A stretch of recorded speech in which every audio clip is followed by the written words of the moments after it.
At 2:11 a.m., every telescope in North America turned toward the same star without being commanded. In the Mojave Deep Sky Array, Dr. Caleb Warren watched the control screens freeze, then redraw themselves into one impossible image, a blue-white star pulsing at the edge of the known sky. It was not brighter than others. It was not larger, but it was doing something no star should do. It was blinking in a pattern. 3 flashes. 1, pause, 3 flashes again, like a knock. Caleb leaned closer as the signal translated itself across the monitors. The message was only 4 words: "We heard you knock." The room went silent. No one at the observatory had sent anything. No signal, no probe, no transmission. Then every speaker in the building released a sound like someone tapping on glass from the other side of the universe. A second message appeared. This time, do not open the door. By sunrise, Washington called it a classified stellar event. The public called it a hoax. Caleb called it a reply. He had spent 12 years studying dead regions of space, places where light seemed to vanish for no reason. Now one of those regions had answered humanity. Inside the secure briefing room, director Mara Ellison played the recording again. The star blinked. The speakers knocked. The words appeared, "We heard you. Knock." Mara looked at Caleb and asked the question everyone feared. Who knocked first? Caleb had no answer until a junior analyst found an archived file from 1977. A radio burst sent from Earth. Forgotten. Unimportant. A failed experiment. Except the destination coordinates matched the blinking star perfectly. Caleb felt his stomach drop. Humanity had knocked on a door 50 years ago, and something had finally knocked back. The second reply came exactly 24 hours later. This time it did not appear on telescopes. It appeared on phones, laptops, televisions, hospital monitors, aircraft displays, and children's toys. Every screen on Earth showed the same star. Then came a countdown. 71, 59, 59. 71, 59, 58. 71, 59, 57. Governments panicked. Networks crashed. People prayed. Caleb stood inside the observatory as the message beneath the countdown translated itself. Arrival window opening. Mara whispered, "Arrival of what?" The answer came from the star itself. A voice moved through every speaker on Earth, calm and layered with thousands of tones. "The thing you awakened is not us. We are only the warning." Then the star went dark, and behind it something larger than light began to move. For the first time in recorded history, astronomers saw a shadow pass in front of a star and continue growing after the star disappeared. It was impossible to measure because it was not blocking light. It was removing it. Caleb named it the Black Radius. The military wanted weapons. Scientists wanted data. Mara wanted evacuation plans, but Caleb wanted the original 1977 transmission. He found it buried inside a university archive in Oregon. The message had been simple, a mathematical greeting to unknown civilizations. Viewed attached to it was a second pattern no one had noticed. A hidden sequence, added by mistake or by design. When Caleb decoded it, his blood went cold. It was not a greeting. It was a location marker. Earth had not only knocked. Earth had sent directions. The world changed fast. Cities dimmed their lights. Satellites turned outward. Radio transmitters went silent. Humanity, for the first time, tried to become invisible. It was already too late. The Black Radius continued, moving closer through impossible space. It crossed distances that should have taken centuries and hours. Then the warning star blinked again. A new message arrived, this one addressed by name. "Caleb Warren Musdlisten." Mara stared at him. "Why you?" Caleb had no idea. The next line appeared. He opened ITBFORE. Caleb stepped back. He had never seen the star before this week. He had never sent a signal, had never opened anything. Then an old childhood memory returned. A dream of a door in the sky, and his own hand pressing against it from the wrong side. Caleb's mother had always told him he sleepwalked as a child.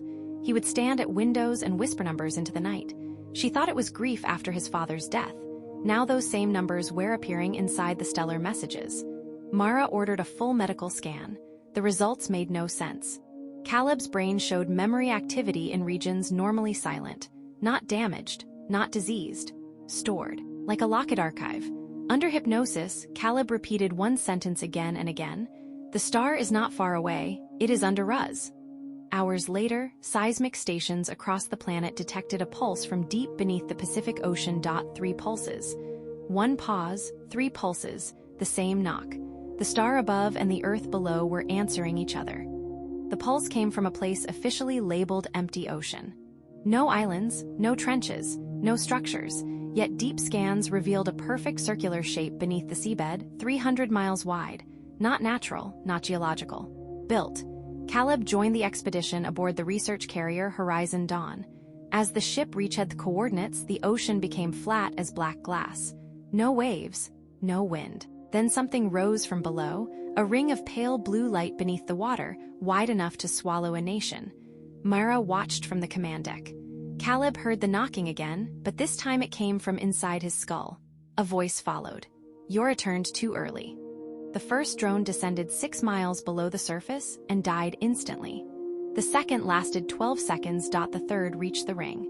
Its camera revealed a structure buried beneath the seabed, a circular door made of dark material, covered in symbols older than language. Caleb recognized them before the translation software did. He had drawn them as a child. The drone moved closer. A phrase carved across the door became visible. Not a prison. A memory. Mara asked what it meant. Caleb could not answer. Then the camera turned by itself, focusing on a human handprint burned into the door. The scanner matched it to Caleb Warren with 99.9% certainty. The world demanded answers. Caleb had none. His hand had never touched that door. Yet the print was there, older than every known civilization. The black radius crossed Jupiter's orbit. Its approach bent radio wave send erased stars behind it. The warning star sent one final clean message. The door below Earth WSBULT to make you forget. Mara ordered the Pacific site sealed. Too late. Across the planet, people began remembering dreams they had never had. A blue door, a star knocking, a man named Caleb standing before both. Children spoke in extinct languages. Pilots saw cities under the ocean. And every person who remembered the dream also remembered the same warning: do not answer the second knock. The second knock came from the black radius. It struck every mind on Earth at once. People collapsed in streets. Trains stopped. Planes fell into emergency descent. Caleb remained standing. He saw a memory unfold around him. Earth not as it was now, but as it had been long before history. Continents different. Moon, closer. Skies filled with ships made of light. Humanity was there, but not primitive. Vast, ancient, afraid, they had built the ocean door after discovering something beyond the stars. Not an alien empire, not a god, a listener.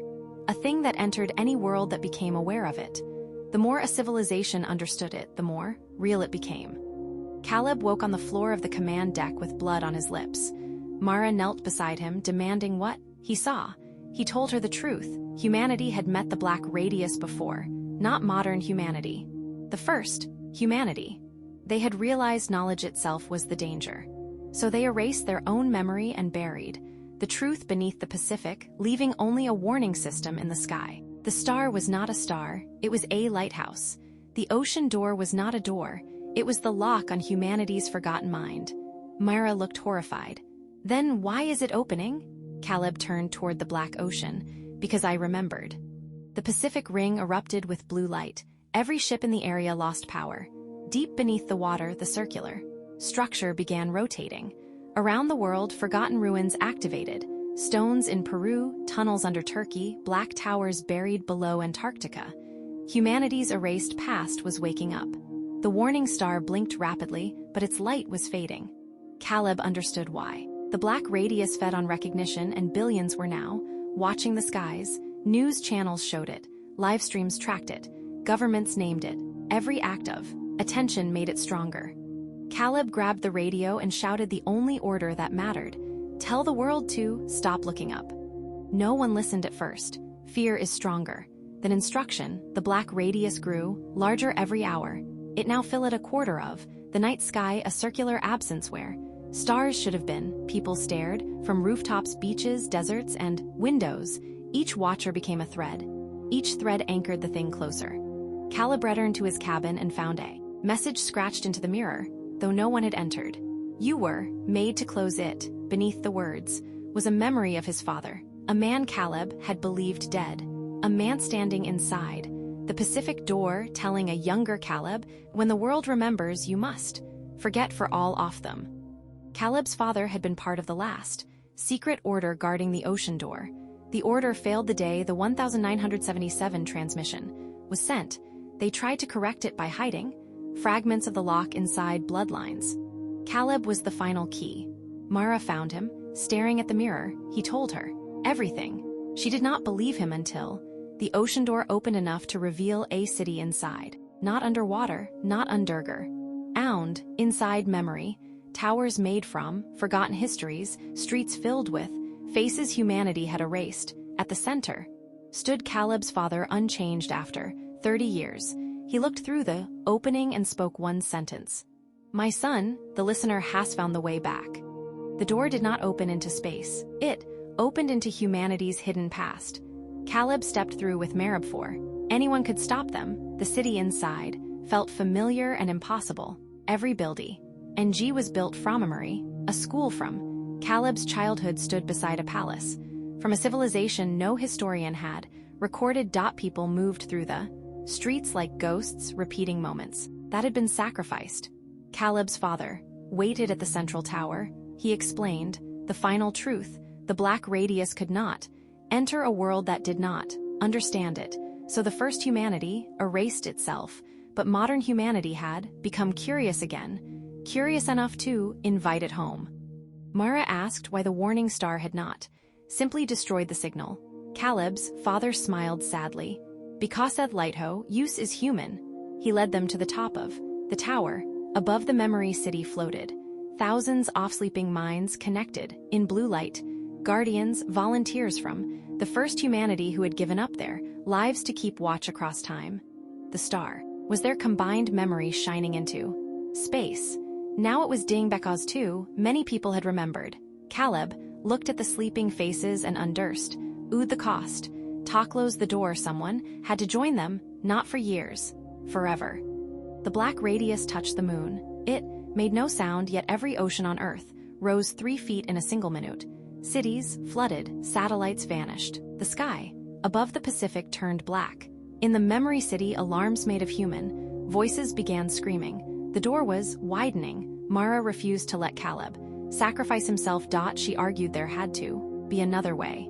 Caleb's father placed a hand on his son's shoulder and said, "There is, but it is worse." The alternative was to erase not one man but every memory humanity had recovered. All history, all science connected to the signal, every dream, every warning. Humanity would survive but blind again. Caleb chose the third option. He would not erase humanity, and he would not simply become a sleeping guardian. He would carry the memory alone long enough for the world to look away. Mara called it suicide. Caleb called it timing. They returned through the door as the black radius filled half the sky. Caleb demanded a global blackout. No screens, no telescopes, no broadcasts, no sky cameras. Nations resisted until Thorn Ingstar displayed one last image across every device. Earth gone, replaced by a silent black circle. The blackout order went worldwide. For the first time in modern history, humanity shut its eyes. Darkness covered Earth. Cities turned off. Satellites powered down. Observatories closed their domes. People hid indoors and refused to look at the sky. The black radius weakened. Without attention, its edge began toddler, but a billion frightened minds still remembered it. That was enough.